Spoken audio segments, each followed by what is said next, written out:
Hey there, I'm David. And I'm Angelique. And we are Adventures on Deck. And today we're discussing our final port of Cozumel on our October Carnival Breeze cruise and the last sea day. So here we go.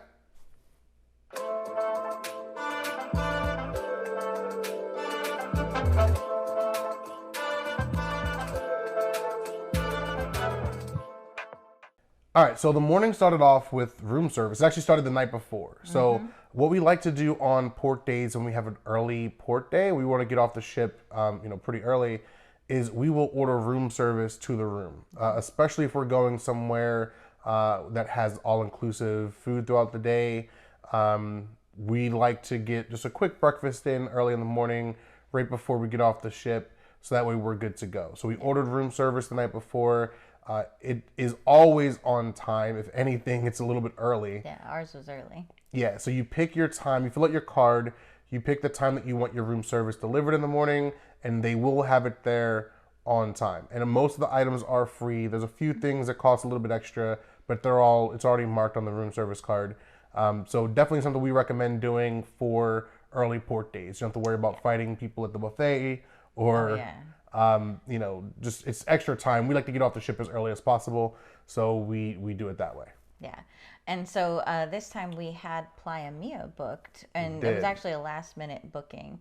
But that is not a Carnival excursion. It is something that you book independently through their website. Yeah. So, and even the taxi driver, when we got to Cozumel, we were going to go pick up a cab, asked us, did you pre-book? Because if not, I'll help you. Right. So it was really cool. They're very helpful. And because they thought that it might be sold out. There's a lot more people there than there had been recently.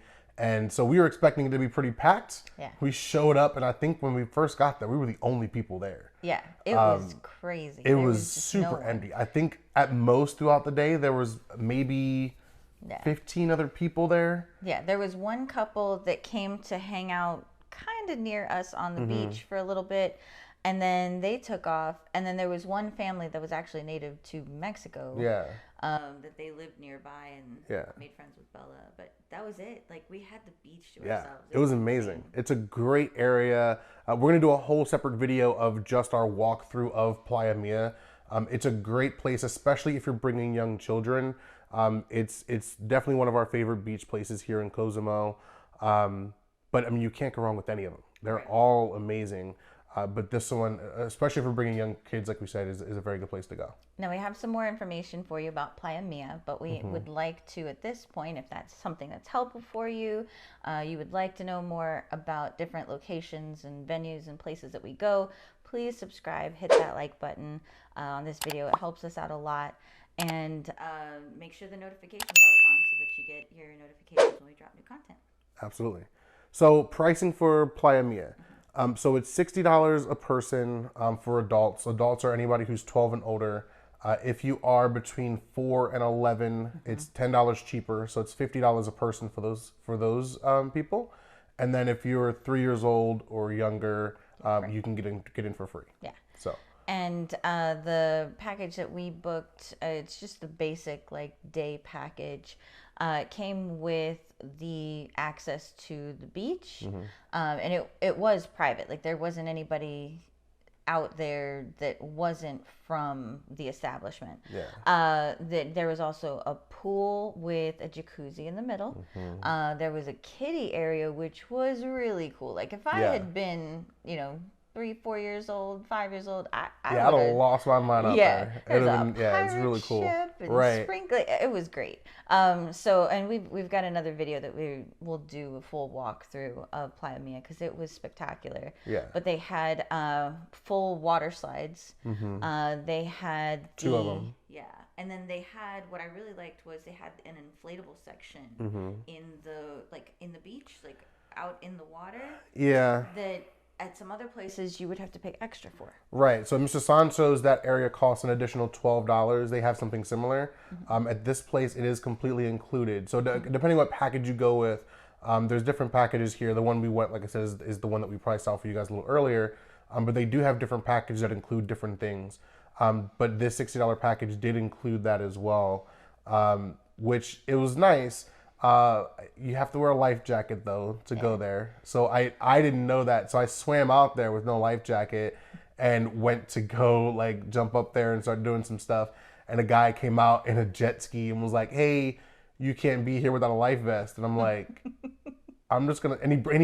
He to his credit, he brought me a life vest and was like, "Hey, here, just put this on. You're good to go. But you have to have a life vest to be out here." And I was like, "Yeah, I'm good. Like I'm just gonna swim back. I'm not a fan of life vests. I like swimming and being out and just in a natural way." So I was like, I'm He's fine a really then. strong swimmer. I Yeah. used to be. So I was like, it's fine. I'll just swim back. So I just swam back and it was fine. But I mean, if you don't mind the life vest thing, like by all means, go out there, have a good time. Maurice did it. He had a great time out there, just jumping around. Bella went out there a little later. Yeah, so they had an amazing time out there, just hanging out on the inflatables and that kind of thing. So it was a lot of fun. Yeah, and they had water trikes and kayaks too. All of that's included, which we did get to try those. Those were cool too. Yeah. But yeah, so it was just really nice. And what I liked though was the safety. Like they were really all about safety. There's lifeguards in the kid area in the pool. So I mean, they're all about making sure that you can cut loose and just have fun, Right. and still have a safe time. So that was really impressive. Absolutely. Of course, food and drinks all included. Was the food was really good. We tried all sorts of stuff, and then they she, had as always, ordered more than she should have, but we didn't finish it all. I mean, to be fair though, some of those portions were huge. They were, yeah. We didn't expect them to be as big as they were for like an all-inclusive place. Yeah, we were thinking we were gonna sample. Yeah, it was a lot. No. It was definitely a lot. But then I also liked that they had lockers. The lockers were a $4 deposit, but you got it all day. You didn't have to worry about it. They were right by the restrooms. Like, it was great. So I was really impressed. Yeah. Yeah, it was a lot of fun. Playa Mia overall was just incredible. I mean, the views, the clearness of the water, like it was just absolutely just ridiculous. Yeah, it was so gorgeous.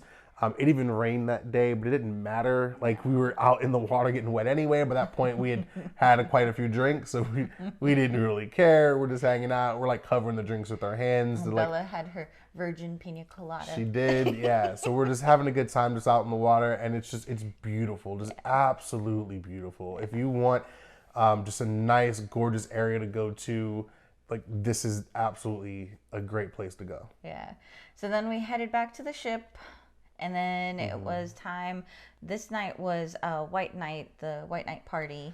Yeah. And as you might remember in the last video, if you watched it, I did talk about a certain story with Cookie.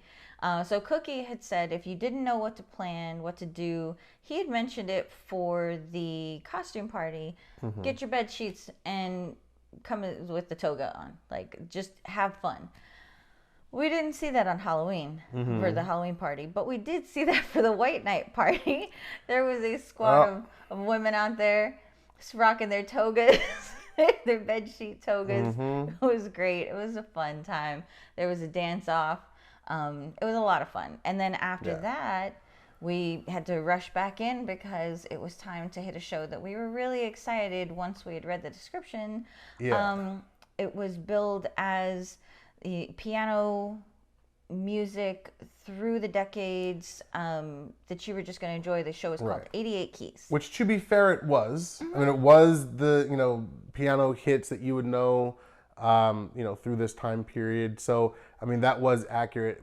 We were expecting it to be, and they didn't say that it was going to be this, but we just, I guess, because it's called 88 Keys, it seems like it was more going to be just based around piano. Right. And yes, there were songs that had piano in them, but we were expecting like live piano. And then we get to there for the pre-show, and it starts off with Robbie, the piano player from the piano bar, kind of warming up the crowd while playing piano and singing. And we're like, okay, awesome. Like, this is a great start. This is fantastic. Yeah, he did a great job, and it was awesome. We're like, okay, like this is a good way to go into a show about piano.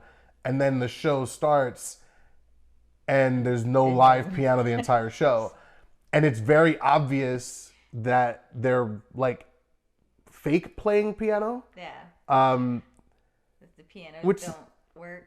And they're not even plugged in. Like it's just it was bad. We're just like, but they're not actually playing anything. So the singers and dancers still did a really good job. Like we're not taking anything away from them. I feel like the show should have had someone playing live piano. Robbie, the piano guy, was in the yeah. back the entire show, like watching the show from back there. Like they could have had him play, because he can actually play. Right. I don't know why they didn't just have a real piano playing and just have him play live. It adds something to it when you have someone playing live.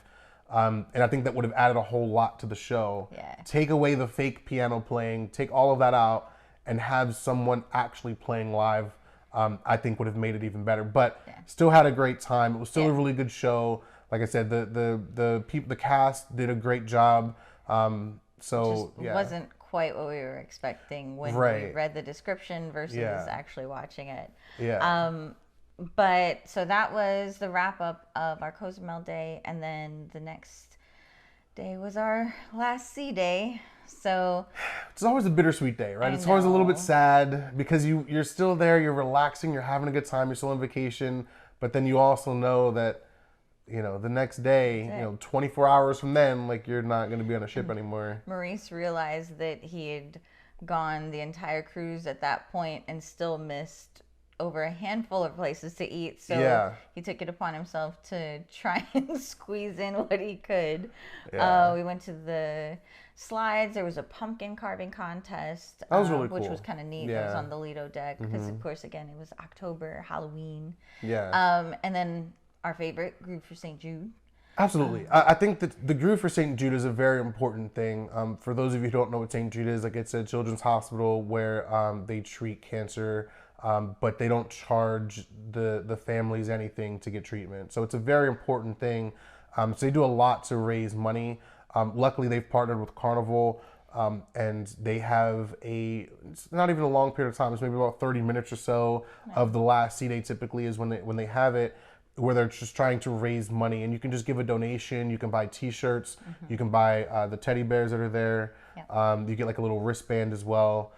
So you can spend some money there, and again, it goes to a very good cause. So we really wanted to go there on our first cruise, and I forget what happened, but somehow we got sidetracked with something else, and we felt really bad about it. And so we make it a point now to make sure that we do not miss Groove for St. Jude. So we've gone on every cruise since then. It's only been 2, but we've gone on every cruise since then to make sure that we get to Groove for St. Jude. So we did spend some time there, and donated some money towards such a really good cause. So I definitely urge you guys, if you're able to, and just, you know, contribute a little bit extra, and, you know, again, it really goes to a good cause. So we love Groove for St. Jude. I think it's a great idea. And then went to dinner, said goodbye to one of our favorite waitstaff teams that we've had so far. The magician was great too, Samir. He was fantastic.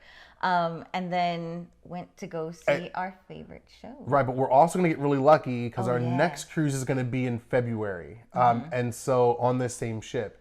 And it's fun. So we were talking to our waitstaff when we were there, and they were saying that they leave the day that we leave on our next cruise. So that means that we're going to get to go back. We'll be their last sailing. Right. So we'll get to go back and see them, and we'll ask for them again to make sure we get to the same people. So we know we're going to have, I mean, you can't go wrong with waitstaff on a cruise ship anyway, but we know we're going to get those same people, and they're going to be phenomenal. So that'll be really cool to get to go back and still see them again.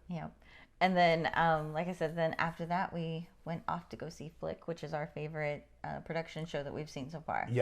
It's phenomenal. And if you can make one production show, make this one. You have to see Flick. It's if fantastic. Flick is on your ship, go see Flick. If you haven't seen it already, or if you have seen it already, go see it again. We've seen it twice now.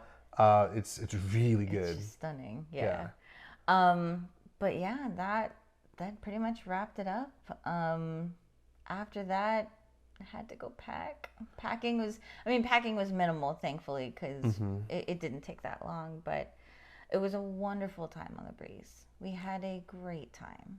Yeah, I mean, to wrap up the entire thing, I mean, we love the Carnival Breeze. I will say this, and this is kind of a preview to a video we're going to do, I think, at some point, comparing the Carnival Breeze to the Carnival Vista. I like the Vista better. I think you probably would agree with that as well.